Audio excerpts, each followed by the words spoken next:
जिज्ञासा smart entertainment में आपका स्वागत है। आज मैं श्रीनिवास रामानुजन के दिव्य स्वप्न और कैसे देवी नामगिरी ने एक गणित प्रतिभा का मार्गदर्शन किया की कहानी लेकर आने के लिए बहुत उत्साहित हूँ।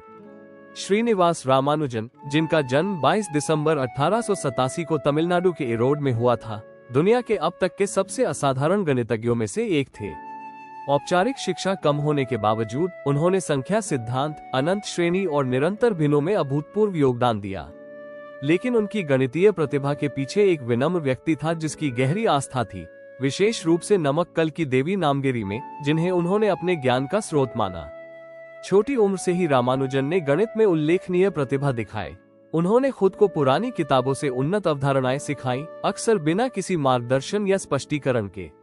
जब वे बड़े हुए तो वे जटिल समस्याओं को हल कर रहे थे, जो अनुभवी प्रोफेसरों को भी हैरान कर देती थी।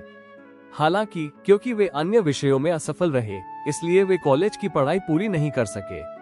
कई सालों तक वे गरीबी, बेरोजगारी और अज्ञात में रहे, घिसी पिटी नोटबुक में गणितीय सूत्र लिखते रहे। अपने जीवन के सबसे अंधकारमय दौर में, जब वे गरीब, बीमार थे और कई विद्वानों ने उन्हें अस्वीकार कर दिया था, जो उनके काम को नहीं समझते थे, रामानुजन नमक्कल में नामगिरी मंदिर गए थे। वहां उन्होंने देवी नामगिरी के चरणों में शरण ली, देवी लक्ष्मी का एक रूप। ऐसा कहा जाता है कि उन्होंने मंदिर के अंदर सोकर अपनी चिंताओं को ईश्वर को सौंप दिया। उस रात कुछ चमत्कार हुआ। एक सपने जैसी दृष्टि में देवी उनके सामने प्रकट हुई और कहा, मेरे बच्चे, मैं तुम्हारे साथ हूँ। तुम अपने मन में जो देखते हो वो मेरी ओर से एक उपहार है। दुनिया एक दिन इसे पहचान लेगी। उन्होंने सपने के दौरान उन्हें कई गणितीय सूत्र भी बताए, जिन्हें रामानुजन ने जागने के बाद तुरंत लिख लिया। ये क्षण उनके जीवन में एक महत्वपूर्ण मोड़ बन गया। इसने उन्हें आगे बढ़ते रहने का आत्मविश्वास और विश्वास दिया, तब भी जब दुनिया उन्हें समझने में विफल रही। इसके तुरंत बाद 1913 में रामानुजन ने कैम्ब्रिज विश्वविद्यालय के एक प्रसिद्ध गणितज्ञ प्रोफेसर हार्डी को एक पत्र लिखा।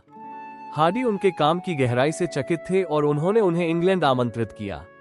वहां रामानुजन ने प्रमुख विद्वानों के साथ काम किया, महत्वपूर्ण शोधपत्र प्रकाशित किए और बड़ी मान्यता अर्जित की, जिसमें रॉयल सोसाइटी के फेलो का चुनाव भी शामिल है।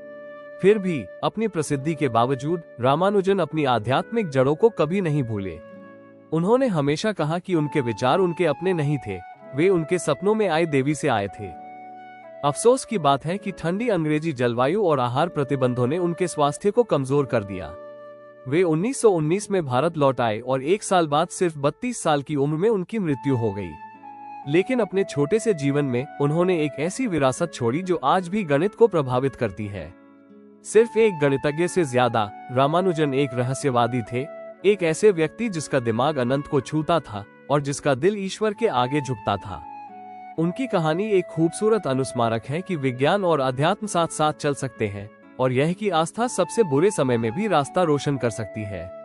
इस वीडियो को देखने के लिए धन्यवाद। कृपया इस वीडियो को लाइक, सब्सक्राइब और शेयर करना न भूलें और कई अन्य वीडियो के लिए हमारे चैनल पेज को भी देखें और किसी भी सुझाव या प्रतिक्रिया के लिए टिप्पणी करें।